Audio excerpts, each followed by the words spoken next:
Good evening, everyone. I'm Steve Waldo. I'm a liquor investigator, have been for about 30 years. But up the last 6 years, I've worked for the education division within our department. So basically what I do is teach bartenders, cashiers, and I do spend a lot of time in the high schools all over the state of Vermont talking to teenagers. So I'm really glad to see them here. They're my truth detectors. These guys will tell you whether it's right on the money or you're way off track. So what I'm here to do is educate the parents and the adults in the room so you know what their world looks like, or at least have a glimpse of what their world looks like. And for the teens, I'm going to show you some stuff that you may not have known about the industry and what they're up to.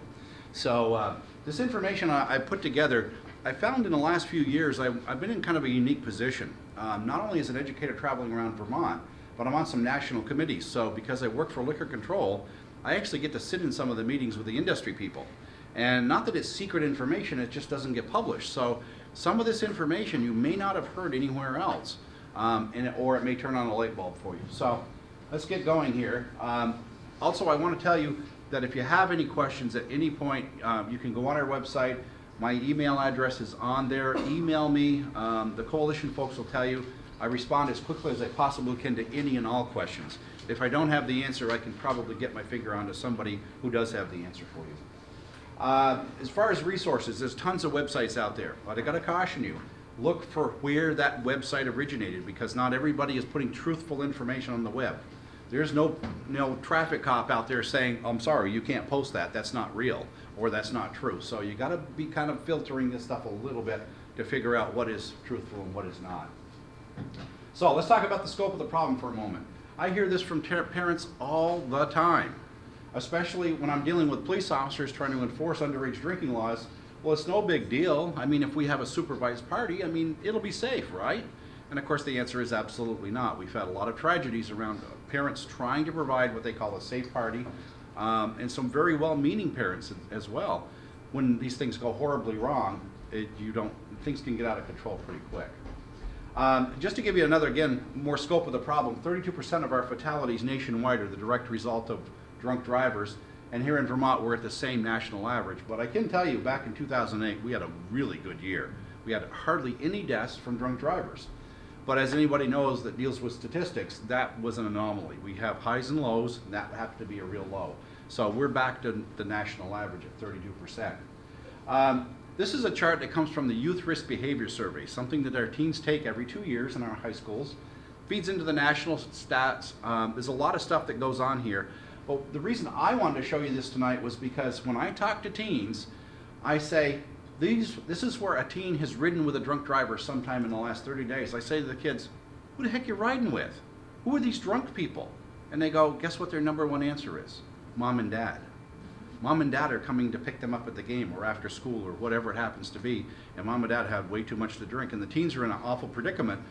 One, I need to get home and do my homework, and two, how do I get there if I don't ride with them? And three, how do I say no to them? So we need, as a community and as adults, to think about how do we support those teens, how do we give them some alternatives, and even more importantly, what do we do about the 3rd grader who just cannot refuse to get in the car? So that's an issue. This is a chart that talks about teens who said they were the drunk driver.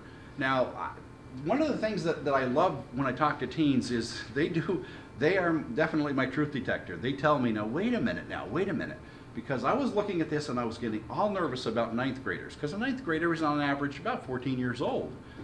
What is a 9th grader doing driving drunk?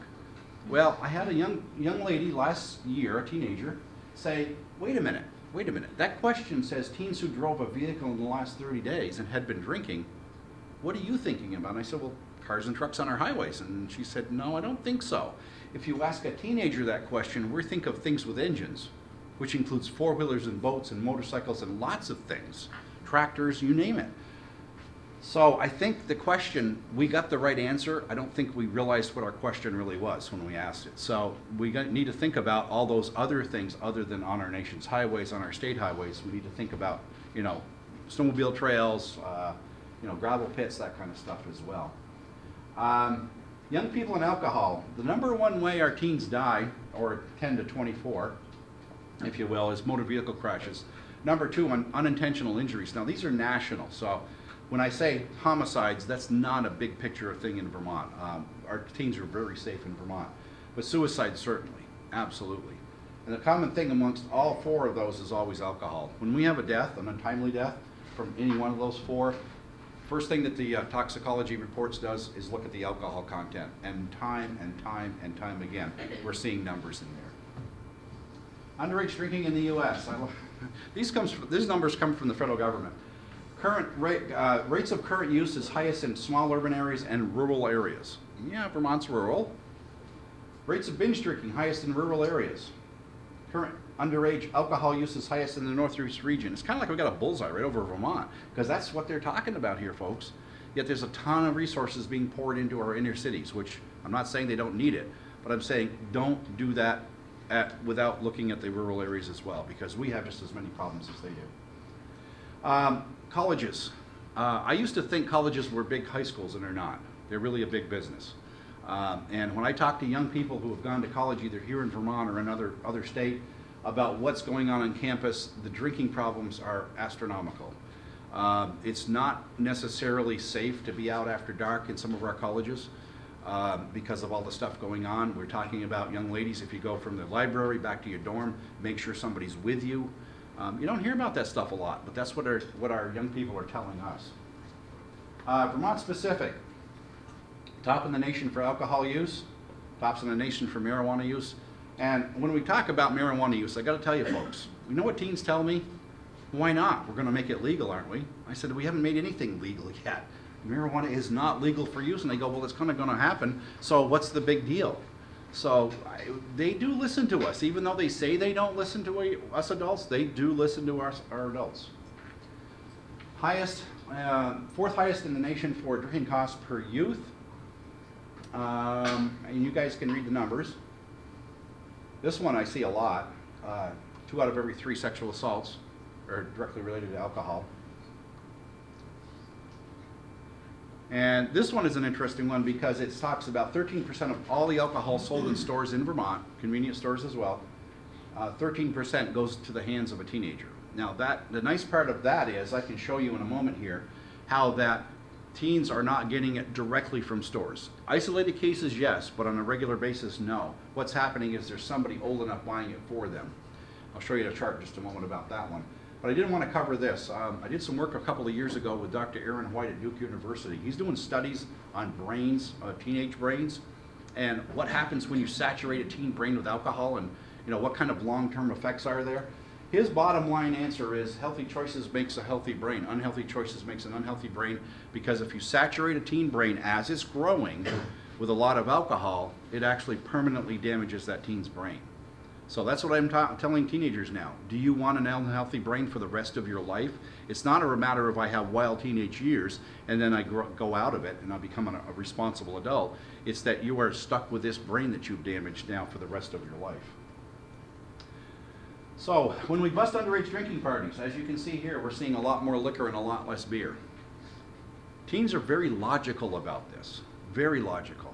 They say, if you're going to go to a party and drink, you might as well get drunk, because why else would you drink? And if you're going to drink, you might as well drink liquor because it's quicker, cheaper, and a lot easier to hide when you run into the house with it. Very logical if you think about it. The unfortunate part is the teens don't understand that liquor has a much higher alcohol content in most cases than our beer does. So you drink equal quantities of liquor, you're going to get much drunker, and you're going to have a higher risk of alcohol poisoning.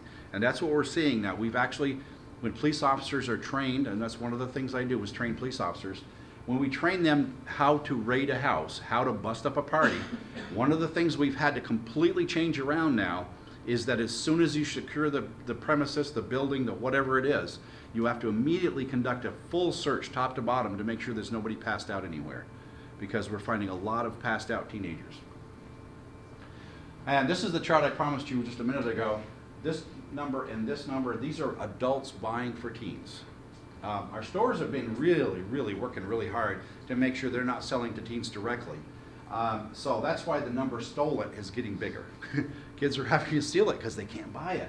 But the number one source is somebody who's old enough. So we need to think about our community and think about who are those people in our community that are willing to supply alcohol to our teens? Who are those that are willing to go into a store and actually purchase it? I'm actually having to teach teenagers now how to survive one of these parties. I'm actually teaching them the basic medical things you need to do if your friend passes out and you can't wake them up. Because we've had way too many cases of kids just getting all scared and running away and leaving that person there to die. So we now have to teach them first aid techniques on what do you do, and it's very gross and disgusting. I'm not going to show you tonight, but I have a video that shows them exactly what to do as this person's throwing up. So yeah, it's pretty gross, but it's very right on the money. Okay, big problem that we have around alcohol. Let's put this all in perspective. A gentleman, Dr. John Searles for the Department of Health and also teaches up at UVM, he's a professor there. He and I have been doing some work, and he was showing me this chart, and I said, wow, this is something I hadn't seen before. It's an international perspective on binge drinking. Now, some of you in the room know exactly what I mean by binge drinking, but those of you who are not sure, that would be 5 or more drinks in a setting in one evening, or for young women it'd be 4 drinks in an evening. So that's, you know, rapid excessive drinking on a regular basis. Each bar here represents a country. So country number 35 doesn't have a lot of heavy drinkers, binge drinkers in your country, and country number 1 down here has a lot. Anybody want to take a wild guess where the US might be on this? Wouldn't we down here? Wouldn't we? Actually, we're way up there. Yeah. It turns out that we base our numbers on alcohol many, many, many times. We base it on drunk driving. Yes, sir? Is that bottom one Denmark? Yes, it is. Is that a good thing? If you're from Denmark, it's not a good thing. So what we do is we base, in the United States, we base a lot of our alcohol numbers on motor vehicle tragedies on the highway. That's what we, you know, car crashes. Folks down here, they don't base them on car crashes because they've learned not to drink and drive. I mean, yes, they have drunk driving crashes in those countries, but predominantly people have learned not to because the consequences are so severe in many of those countries. I mean, you go to jail right away in a lot of those countries. Some places they sell your vehicle on first offense. I mean, just the consequences are so harsh that they don't drink and drive. However, when they do drink, they drink a lot. And when we look at our young people, how do we fit in? How do our teens fit in with other countries? We're way down there. Our teens are a lot like us. Now, youth risk behavior survey, remember that thing I just talked about? 36% of the students do drink, 16 use tobacco, and 22% use marijuana. One of the conversations I'm beginning to have with our teens is, okay, I know we need to deal with you guys, but what about you guys? What's going on here? Because at a party, folks, teens have this stuff available to them. It's there. All they got to do is use it. Now, if I go to a party and bust the party and I find teenagers drinking there, why are these other ones not drinking? What's going on? What kind of positive things are in their life to where they say, I have it, it's there, but I'm not going to use it? So we need to talk about those resiliency skills that those teens have. Why do they choose not to? So let's see where the trends are. Well, over the last couple of years, what we're finding is alcohol use with our teens is down, tobacco use is about constant, and marijuana use is shot way up. So we're kind of like trading one drug for another here. And still more facts. Yes, we need to talk about heroin, cocaine, meth, and hallucinogens, but I got to tell you, for most of our teens, it's not on the radar. We're spending a lot of resource time dealing with these other heavy drugs when in fact it's not that big. Yes? Are these from national or just local? These are Vermont. These are Vermont, yep. This one kind of drives me nuts. We have so many laws on the books about if you sell drugs on school property, we're going to wave you goodbye as the federal government guys come and take you away. The penalties are harsh. Yet our teens are saying it's still happening, it's still in our building, they're still there.